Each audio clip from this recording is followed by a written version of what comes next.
Assalamualaikum warahmatullahi wabarakatuh. Baik, di sini saya sebagai perwakilan kelompok akan mempresentasikan yaitu gagal jantung kanan. Kami dari kelompok 8 dengan saya sendiri Andi Heranur Fadilah dan serta rekan saya ada Rina Rimidina, Pia Pujiawati, dan Winda Lestari. Kami akan memaparkan beberapa hasil diskusi kami. Baik, untuk pemaparan pertama ini akan disampaikan oleh saya juga, yaitu Andi Hera. Nah, di sini ada anatomi jantung. Jantung adalah organ otot yang berongga dan berukuran sebesar kepalan tangan. Berarti di sini bisa kita gambarkan bahwa jantung itu yaitu diartikan sebesar kepalan tangan kita. Nah, fungsi utama jantung adalah memompa darah dengan kontraksi ritmik dan berulang. Jantung normal terdiri dari 4 ruang.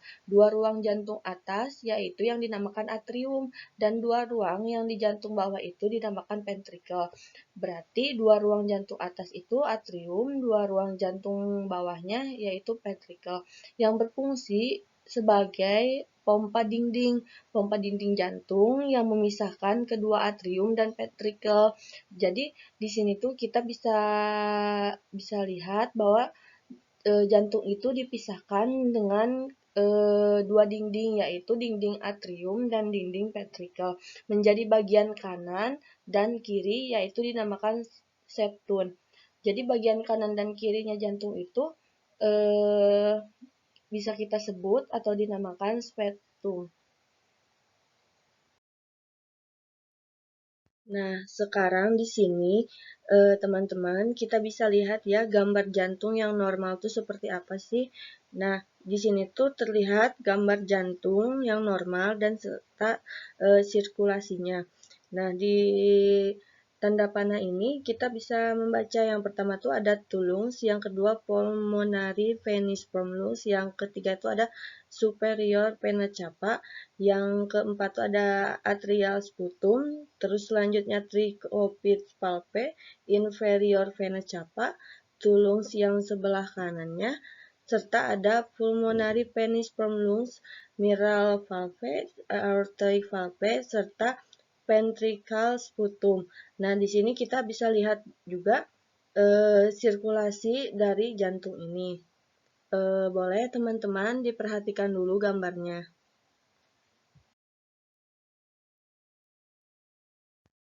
Baik teman-teman, selanjutnya di sini kita bisa lihat yaitu ada batas-batas jantung. Yang pertama itu ada kanan, yaitu vena cava superior atau VCS. Yang kedua ada atrium kanan. Yang ketiga ada vena cava inferior atau VCI. Nah, yang kedua itu ada kiri, yaitu ujung ventricle kiri. Yang ketiga ada anterior, yaitu atrium kanan, ventricle kanan, dan serta sebagian kecil ventricle kiri. Nah, yang selanjutnya itu yang keempat ada atrium kiri, 4 vena pulmonalis. Yang kelima ada ventricle kanan yang terletak hampir horizontal sepanjang diafragma sampai apex jantung. Nah, di sini ada yang terakhir itu ada superior, yaitu appendix atrium kiri. Nah, dari sini saya akan sedikit menjelaskan bahwa darah itu dipompakan melalui semua ruang jantung dengan buatan keempat kutub yang mencegah agar darah tidak kembali ke belakang dan menjaga agar darah kutub yang tersebut mengalir ke tempat yang dituju. Nah, keempat kutub ini adalah kutub trikuspid yang terletak di antara atrium kanan dan ventricle kanan, kutub pulmonal yang terletak di antara ventricle kanan dan arteri pulmonal, dan kutub mitral yang terletak di antara atrium kiri dan ventricle kiri, dan kutub aorta terletak di antara ventricle kiri dan aorta. Kutub mitral memiliki dua daun, yaitu leaflet anterior dan posterior. Kutub lainnya memiliki 3 daun leaflet. Nah, selanjutnya akan dijelaskan oleh rekan saya. Baik, selanjutnya akan dilanjutkan dengan saya sendiri, Pia Pujawati. Bisa dilihat di sini ada gambar perbedaan gagal jantung kanan dan gagal jantung kiri. Nah, Yang sebelah kiri itu ada seorang bapak yang mengalami gagal jantung kanan dengan keadaan lemas dan tampak tak berdaya. Dan yang sebelah kanan itu ada seorang ibu yang tampak sehat. Teman-teman juga bisa dilihat dan perhatikan gambarnya ya.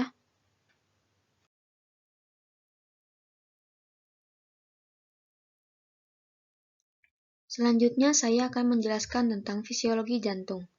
Jantung dapat dianggap sebagai dua bagian pompa yang terpisah terkait fungsinya sebagai pompa darah. Masing-masing terdiri dari satu atrium ventrikel kiri dan kanan. Berdasarkan sirkulasi dari kedua bagian pompa jantung tersebut, pompa kanan berfungsi untuk sirkulasi paru, sedangkan bagian pompa jantung yang kiri berperan dalam sirkulasi sistematik untuk seluruh tubuh. Kedua jenis sirkulasi yang dilakukan oleh jantung ini adalah suatu proses yang berkesinambungan dan berkaitan sangat erat untuk asupan oksigen manusia demi kelangsungan hidupnya.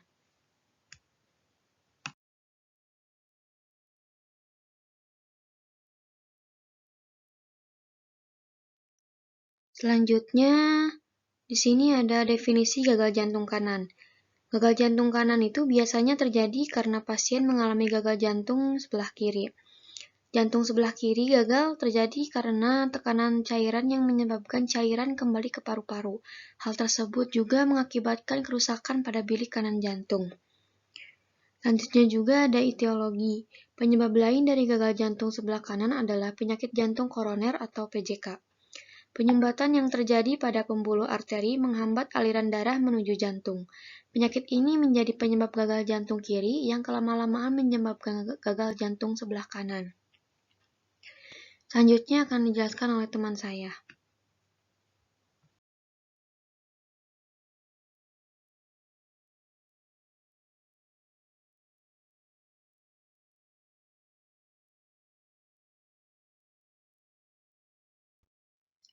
Selanjutnya ada manifestasi klinik. Gagal jantung ventrikel kanan.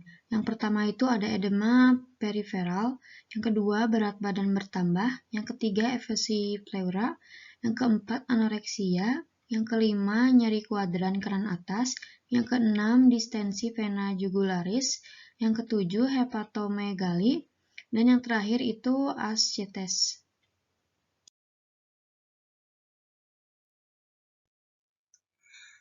Baik, di sini saya akan sedikit menjelaskan tentang pathway atau etiologi gagal jantung. Nah, gagal jantung ini terdiri dari dua bagian, yaitu ada gagal jantung kiri dan juga gagal jantung kanan. Di sini saya akan menjelaskan sedikit tentang gagal jantung kanan, yang dimana gagal jantung kanan ini bisa menyebabkan pola napas tidak efektif, timbulnya pada malam hari, dan menyebabkan gangguan pola tidur. Gagal jantung kanan ini kembalinya darah ke atrium partikel dan sirkulasi paru. Lalu jantung kanan hipertrofi, ketekanan aliran darah, lalu influx vena cava, ketekanan vena jugularis. Darah terkumpul di sistem perifer, lalu volume darah dalam sirkulasi, dan inefektif perfusi jaringan perifer. Tekanan pulmonal, transdasi cairan edema paru, lalu ekspansi paru, dan terjadinya sesak napas, pola napas tidak efektif, dan seperti saya sebutkan tadi, timbul pada malam hari dan terjadi gangguan pola tidur.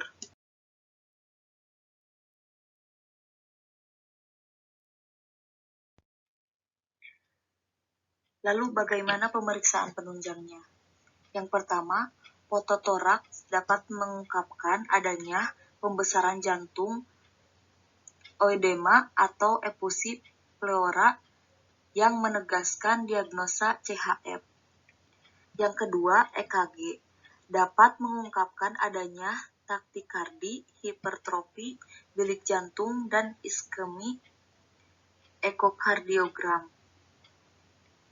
Yang ketiga, pemeriksaan lab meliputi elektrolit serum yang mengungkapkan kadar natrium yang rendah sehingga hasil hemodilusi darah dari adanya kelebihan retensi air, NaCl, ureum, dan gula darah.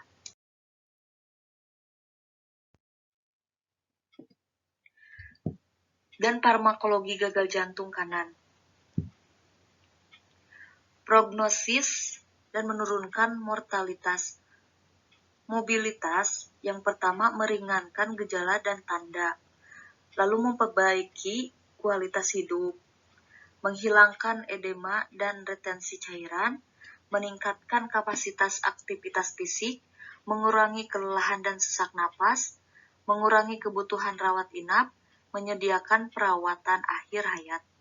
Dan bagaimana pencegahan timbulnya kerusakan miokard. Miokard itu adalah miokardium, dan perburukan kerusakan miokard, remodeling miokard, timbul kembali gejala dan akumulasi cairan, lalu rawat inap.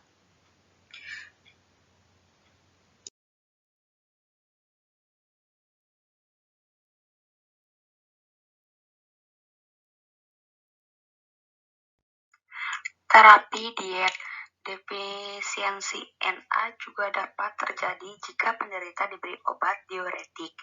Sindrom kurang garam dapat timbul pada penderita, yaitu tubuh menjadi lemah, nafsu makan hilang, mual, dan muntah. Selain itu, tekanan darah akan turun, denyut nadi menjadi cepat, dan keadaan ini disebut juga intoksikasi air.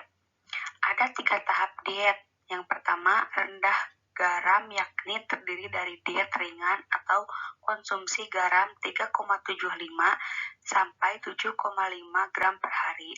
Yang kedua, itu menengah 1,25 sampai 3,75 gram per hari. Dan yang terakhir, itu berat kurang dari 1,25 gram per hari. Faktor risiko. Faktor risiko dari gagal jantung kanan diantaranya adalah usia. Pria yang berusia 50-70 tahun lebih sering mengalami masalah kesehatan jantung. Ini jika sebelumnya telah mengalami serangan jantung. Kerusakan pada struktur jantung yang dapat mencegah sirkulasi darah secara normal dari jantung, penyakit kronis seperti fibrosis paru, diabetes, HIV,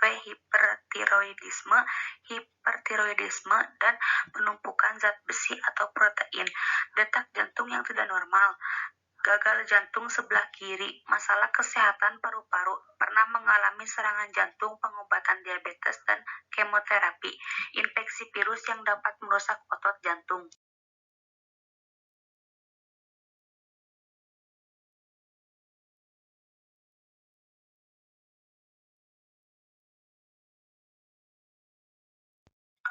Pencegahan.